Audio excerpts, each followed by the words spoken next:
ये स्वर्ग में पीने जैसा है। उसने दर्जन भर शराब की बोतलें एक फुलाव के पुल में डाल दी, फिर बस उसमें उतरकर खुद को भिगो लिया। फिर किनारे पर नमक की एक रेखा, थोड़ा नमक चाटो, एक शॉट लो। बिल्कुल सही। अब यह मोटा आदमी इस तरह क्यों जी रहा था जैसे कोई नियम नहीं थे? क्योंकि वह धरती पर आखिरी इंसान था। एक वायरस ने सभी को मार डाला और वह किसी तरह बच गया। अन्य जीवित लोगों को खोजने के लिए उसने अपना आरवी पूरे अमेरिका में चलाया, 8 भाषाओं में चिल्लाते हुए, लेकिन किसी ने भी जवाब नहीं दिया। इसलिए उसने एक विशाल साइन बोर्ड पर लिख दिया, ट्यूसन में जीवित। फिर घर वापस आकर खुद को पूरी तरह से बिगाड़ लिया। एक हवेली देखी, तोड़कर अंदर गया, घर में शिफ्ट हो गया। विश्व प्रसिद्ध चित्रकला, डायनासोर की हड्डियां, यहाँ तक कि एक ऑन स्कर्ट जो उसने किसी अभिनेता के घर से उधार लिया था, अब सब होम डेकोर का हिस्सा बन गए हैं। उसने एक सुपरमार्केट को धमाके से खोला, अपना ट्रॉली फास्ट फूड से भरा और मानसिक स्नैक्स मत भूलिए। डिनर $10,000 की वाइन और माइक्रोवेव पास्ता, $400 की एक घूंट बाबू। मनोरंजन उसने कोई कमी नहीं छोड़ी। अगर उसके दिल ने थीम चाहा, पार्क, उसने एक थीम पार्क बनाया। बॉलिंग पर्याप्त रोमांचक नहीं?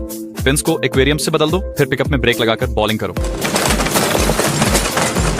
ये सपनों जैसी जिंदगी लगभग 1 साल तक चली। फिर एक दिन, उसका जन्मदिन, उसने कैलेंडर देखा और अचानक अपनी पुरानी जिंदगी को याद करने लगा। परिवार की याद आई, गले लगाने की याद आई। अब बस वही अकेले खुद को हैप्पी बर्थडे गाते हुए, तन्हा, ठंडा, खोखला। जितना उसने सोचा उतना ही गुस्सा आया। भगवान पर चिल्लाने लगा, मैं अकेला रहकर भी ठीक से जी सकता हूँ, बहुत बहुत धन्यवाद। 5 महीने बाद वह एक बेघर आदमी जैसा दिखने लगा। उसका महल कूड़ा घर बन गया था।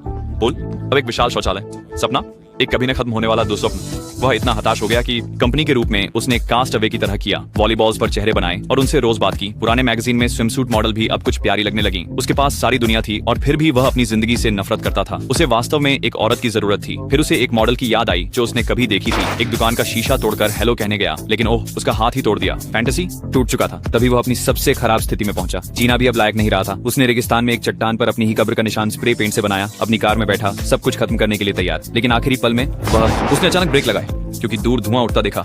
इसका मतलब केवल एक ही हो सकता था, कोई और जीवित है।